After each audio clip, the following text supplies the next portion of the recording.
ബി.എൻ. ഹസ്കർ നമുക്കൊപ്പം ചേരുന്നു. അഡ്വക്കേറ്റ് ബി.എൻ. ഹസ്കർ, ഇപ്പോൾ ആലപ്പുഴ വലിയ ചർച്ചയാവുകയാണ്. ആലപ്പുഴയിൽ അപ്രതീക്ഷിത നീക്കം നടക്കുന്നു എന്ന വാർത്ത വരുന്നു. സ്ഥാനാർത്ഥി നിർണയത്തിൽ തോമസ് ഐസക്കിനൊപ്പം ജി സുധാകരന്റെ പേരും സജീവ പരിഗണനയിലുണ്ടെന്ന് പറയുമ്പോൾ എന്താണ് താങ്കളുടെ അഭിപ്രായം?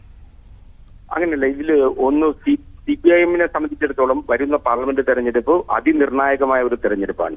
ഒരു ദേശീയ പാർട്ടി എന്ന നിലയിൽ CPM-ന്റെ പ്രാതിനിധ്യം ഉറപ്പിക്കുക എന്നുള്ളത് ഈ ഘട്ടത്തിൽ CPM എല്ലാ ലോക്സഭാ മണ്ഡലങ്ങളിലും അത്തരം ചിന്തകൾ ഉയർത്തിക്കൊണ്ട് വിജയസാധ്യതയുള്ള സ്ഥാനാർത്ഥികളെ നിർത്തണം, കടുത്ത മത്സരം ഉണ്ടാക്കണം എന്ന അർത്ഥത്തിൽ തന്നെയാണ് CPM തീരുമാനിക്കുന്നത് എന്നാണ് നമുക്ക് വിശ്വസിക്കാനാവുക. അതുകൊണ്ട് തന്നെ വിജയസാധ്യതയുള്ള സ്ഥാനാർത്ഥികളെ നിർത്തുക എന്നുള്ളതാണ്. അതിൽ ആരിഫ് മോശം സ്ഥാനാർത്ഥിയാണ് എന്നൊരു ചിത്രം നിലവിൽ ഉണ്ടായിട്ടില്ല എന്നുള്ളത് കൂടി പരിഗണിക്കപ്പെടേണ്ടതാണ്.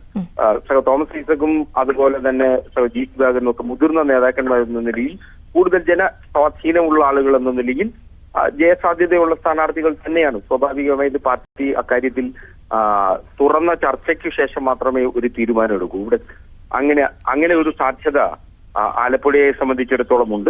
സിറ്റിംഗ് സീറ്റ് എന്ന നിലയിൽ ആലപ്പുഴ നിലനിർത്തേണ്ടതിന്റെ കൂടി ആവശ്യകത വളരെ നിർണായകമാകുന്ന ഒരു തെരഞ്ഞെടുപ്പാണ് വരുന്ന പാർലമെന്റ് തെരഞ്ഞെടുപ്പ്. അതുകൊണ്ടുകൂടിയാവാം ഇത്തരത്തിൽ ചർച്ചകൾ വരുന്നത്. പാർട്ടിക്കുള്ളിൽ അത്തരം ചർച്ചകളുണ്ടോ എന്ന്, അത്തരം പരിഗണനകളുണ്ടോ എന്ന് തീരുമാനിക്കേണ്ടത് പാർട്ടിയുടെ ആലപ്പുഴ ജില്ലാ സെക്രട്ടേറിയറ്റും ജില്ലാ കമ്മിറ്റിയുമാണ്.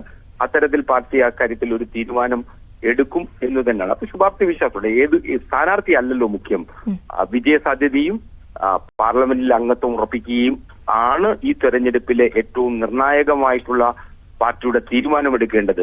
അതിൽ വ്യക്തികൾക്ക് പ്രാതിനിധ്യമില്ല. CPM-നെ സംബന്ധിച്ചിടത്തോളം, ഇടതുപക്ഷത്തെ സംബന്ധിച്ചിടത്തോളം വ്യക്തികൾ ഒരു ഘട്ടത്തിലും അങ്ങനെ പരിഗണിക്കപ്പെടാറേയില്ല. വ്യക്തികളല്ല, പാർട്ടിയാണ് തെരഞ്ഞെടുപ്പിനെ നേരിടാറുള്ളത്.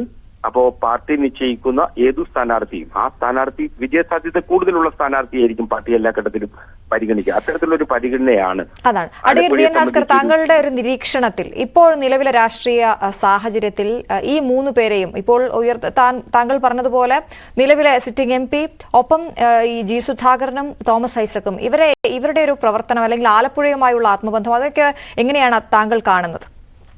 അല്ല, ജി സുധാകരനാണെങ്കിലും തോമസ് ഐസക്കാണെങ്കിലും ആലപ്പുഴയുമായി അഭേദ്യമായി ബന്ധമുള്ള ആളുകളാണ്. വളരെ സുദീർഘമായ രാഷ്ട്രീയ അനുഭവങ്ങളുള്ള നേതാക്കന്മാരാണ്. ആലപ്പുഴയുടെ നാഡീഞരമ്പുകളെ നല്ലതുപോലെ അറിയുന്ന നേതാക്കന്മാരാണ് അവർ രണ്ടുപേരും. പക്ഷെ ആരിഫിനെ സംബന്ധിച്ചിടത്തോളം അദ്ദേഹം യുവാക്കളുടെ മുഖം കൂടിയാണ്.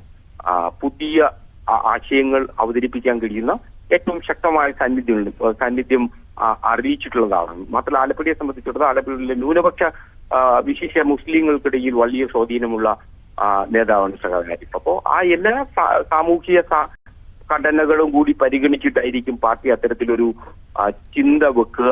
അല്ലെങ്കിൽ അത്തരത്തിലൊരു മാറ്റമുണ്ടെങ്കിൽ അങ്ങനെ മാറ്റം പോലും ആലോചിക്കുക. പാർട്ടി അങ്ങനെ ആലോചിക്കാൻ സാധ്യതയുള്ളൂ എന്ന് തന്നെയാണ് ഞാൻ കരുതുന്നത്. എന്തായാലും ഒരു രീതിക്കും റിസ്ക് എടുക്കാൻ കഴിയാത്തൊരു മണ്ഡലമാണല്ലോ. ജി സുധാകരന്റെ പേര് ഇപ്പോൾ പരിഗണനയിലുണ്ട് എന്നുള്ള രീതിയിലുള്ള വാർത്തകൾ വരുമ്പോൾ അദ്ദേഹത്തിന്റെ പ്രായം അതൊക്കെ ഒരു ഘടകമാകില്ലേ? അല്ല, പ്രായമിക്ക പാർലമെന്റ് അംഗങ്ങളെ സംബന്ധിച്ചിടത്തോളം അനുഭവമാണ് ഏറ്റവും പ്രധാനം. ജി സുധാകരനും തോമസ് ഐസക് ആണെങ്കിലും ആരിഫ് ആണെങ്കിലും ഇവർക്ക് മൂന്ന് പേർക്കും പാർലമെന്ററി രംഗത്ത് അനുഭവമുള്ള ആളുകളാണ്.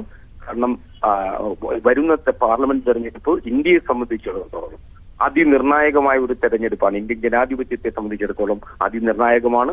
ഇന്ത്യൻ മതേതരത്വത്തെ സംബന്ധിച്ചിടത്തോളം അതിനിർണായകമാണ്.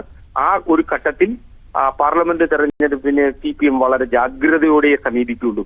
വിജയസാധ്യതയുള്ള ഏറ്റവും മികച്ച സ്ഥാനാർത്ഥിയെ മികച്ച പാർലമെന്റ് അംഗമായി. വളരെയധികം നന്ദി അഡ്വക്കേറ്റ് ബി.എൻ. ഹസ്കർ ഞങ്ങളോട് സംസാരിച്ചു. ഇപ്പോൾ ജാർഖണ്ഡ്